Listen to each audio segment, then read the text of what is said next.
Would you mind sharing some of the technical details of running and producing a show like you did that night?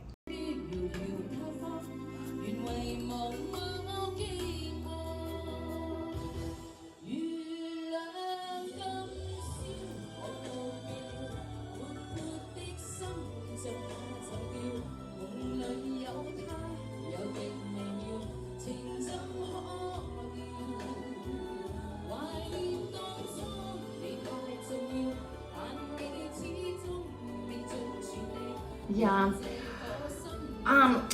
that's something I'm really proud of myself of. I feel like I never learned to produce, and I really didn't know how I put those things together, and it took a lot of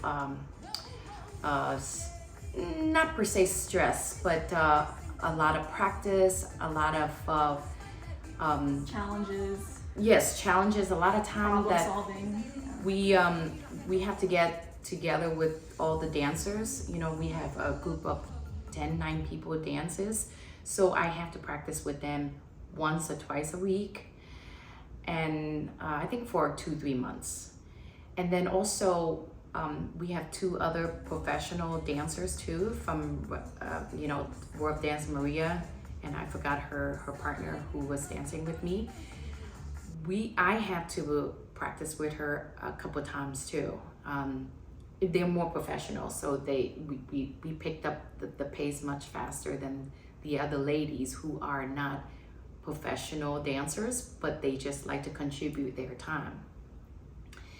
And each songs, like the first song, the opening song was so important, and I had to think about, okay, what is the song that's gonna open, that gonna be eye-catching and attention creating to all the audience. So I'm like, okay, this is what I'm gonna wear. This is a bodysuit, and I will never forget it. It was the most attractive outfit I've seen all the event. It was glittery, shiny, provocative. I love it. It's very risk-taking. Very showgirl. Right. It's very showgirl, and it's very risk-taking. A couple of my friends asked me, "Is this an adult show?" And that's when I question. I'm like, So I have to prepare the MC to say a certain funny things so that people don't have the wrong ideas. Because the truth is, even though it looks like I don't like wear it was much, risque, but right? it wasn't. But it wasn't. It's a whole bodysuit. It was a full bodysuit, and the I'm tan covered. was it was I'm covered from the glove, from the whole body. You know. Yeah, I thought it was very expensive, well designed, fashionable outfit. Like that's what I thought. I was like, someone put a lot of time and care into designing that outfit, and it fit her like a glove, and it looked like a high end production outfit and show. And the angel wings. Yeah, the angel wings. You know, the song is about I fly and stuff like that, and the angel wing was so perfect for that song. And there was a kid, like 10-year-old kid. The next day when we go to another dinner, I asked her, I say, "Oh, what performance you like the most?" She say, "Oh, the angel wings." And the butterflies. You know, I thought those were so nice to create those kind of memories, even for a 10 years old, I would say toddler, to be there and remember that. A lot of kids, I know when I take my kids to performance or to association event like that, they're just gonna go on the iPad. But for some kids to actually pay attention to the performance, that make my day, that really make my day. And they were, there's a Chinese song called Gao Shan Qing, and we had to get dressed Chinese culture, Mongolian costume, and I thought that was so beautiful. It was so beautiful, and that clothes took the longest to put on. And for the whole productions, I have to change 6 times. Wow. For the whole productions. 6 times to me is like a lot of time, and I'm singing, dancing, and changing. And then there was only 2 performers that helped me take a little bit of time, like the opera shows, and Gustavo who sang one song, and then the other ladies who danced 2 minutes of cha-cha song, you know. It was And so those good. are and they practiced for a long time. These ladies, I'm in their group text. I mean, each day there would be hundreds of messages in that group text. I'm like, whoa, these ladies care about every little things that they wear. Attention to And detail. they buy everything, they bought everything the same. Like even with the fan in the Chinese song called Mutula by that song name escaped me in Chinese. That's okay. But that's the song in Vietnamese everybody knows. And what are the performance that like I can't even decide which one was my favorite because they were all so good. And I also love that you included, you know, the beautiful Chinese women to be involved in it. And they were very happy to perform and be a part of it and get to showcase Chinese qipao and art and singing and just have the opportunity to perform for the local community. Yeah. And I also love that you invited Gustavo. 泪上不会有泪滴。当我要如何能停止这思想你？我怎么能够迈向一切回忆？让我再看看你，让我再说爱你。 Was a very talented singer, and I really appreciated the traditional Chinese opera, the friendship song. Oh yeah, the friendship song at the end. I also had to think about what song would bring out the most Camaraderie. people. Yeah, like camaraderie, and also invite. They heard me all night long, right? Now it's time for them to like sing, and everybody knows that song, and it's called Pang Yao. It was the first time I ever heard it. Yeah, so that's why I really enjoyed going to that conference, because you introduced so many new things to someone like me, and I hope that more people join so that they can be exposed to more things that you shared with them. I also like that you shared that classic American song. Yeah, that by I Dusty only want. Springfield. I only want to be with you, and then I that only wanna be sway. with I was like, I'm so used to hearing like gritty EDM and rap and all this stuff. I was like, this is such a nice, refreshing, positive song. I was like, what is this song? She's singing it so beautifully.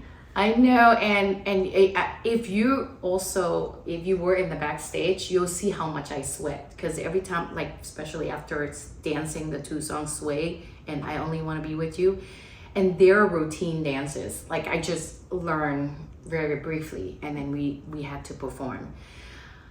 After those two songs, I went down, my sweat, like it was like raining off my face, and then I have to put on another clothes and come out, because you know the performance total was an hour and 30 minutes. How many run-throughs did you have to do?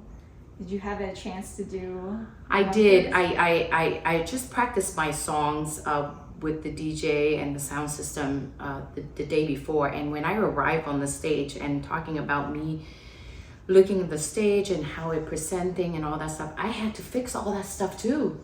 I had to add extra lightings, okay, to the stage, because I'm like, if I'm performing and changing out six different outfits, the lighting has to be amazing, because we don't get the big fancy stage already. So I had to add more lighting. I had to hire more. I had to, you know, like get more guys to do the lighting from the back.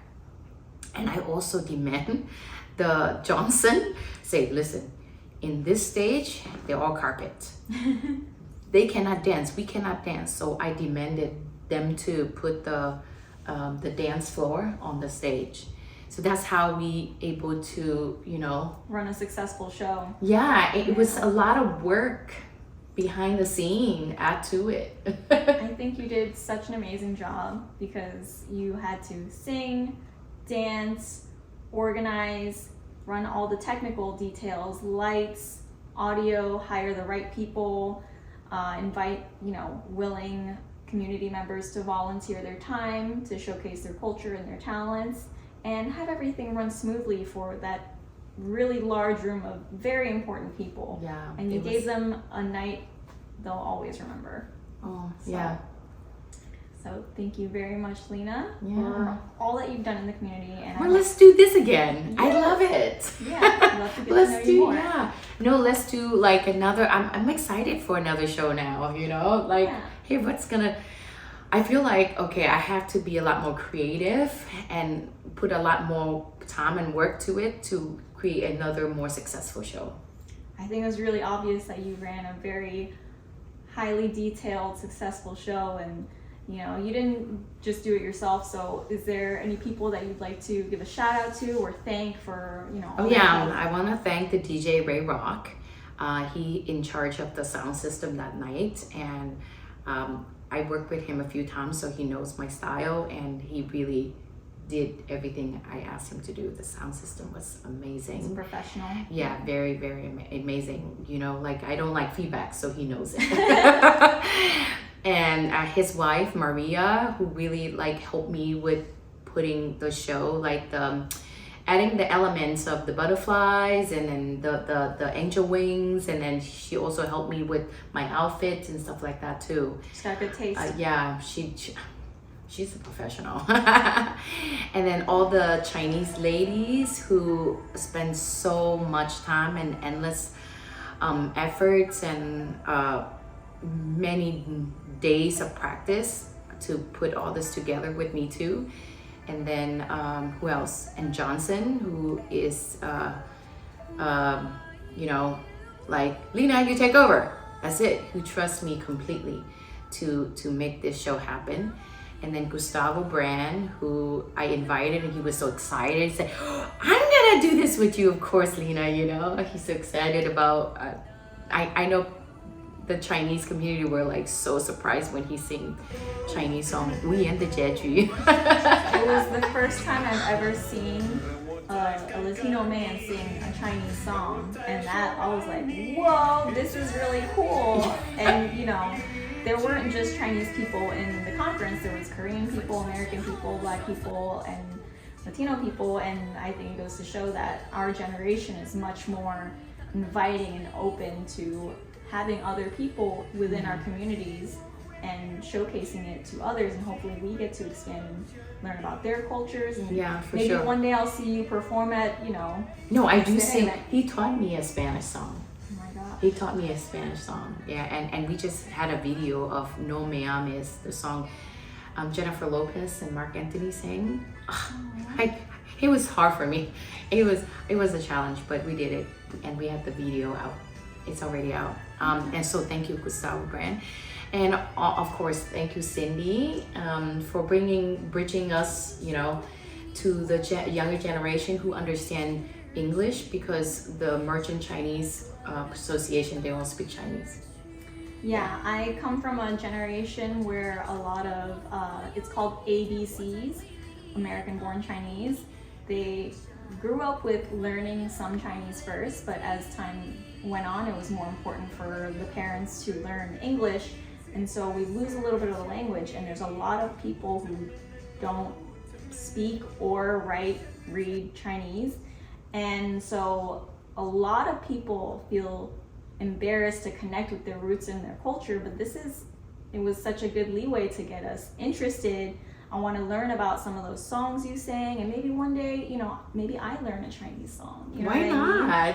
So I could learn Spanish song. You sure can learn Yeah. Chinese song. And it's so important for us to showcase people like you and kind of put out that invite to younger generations, because people who have a lot of life experience, a lot of knowledge, a lot of culture, I think it's their duty to share it with other generations or other groups of people, so that one day it lives on in us, and we Right. get to pass it on. Absolutely, it's important for younger generation to learn about their culture and to expose. And of course, who's the bridge of all this? Yeah. It's our Ed here Yeah. from Asiana Post. The Yeah, Asiana thank you, Post. Ed, for your endless hours of recording and your passion to share and to spread the Asian community news. I think that's so important.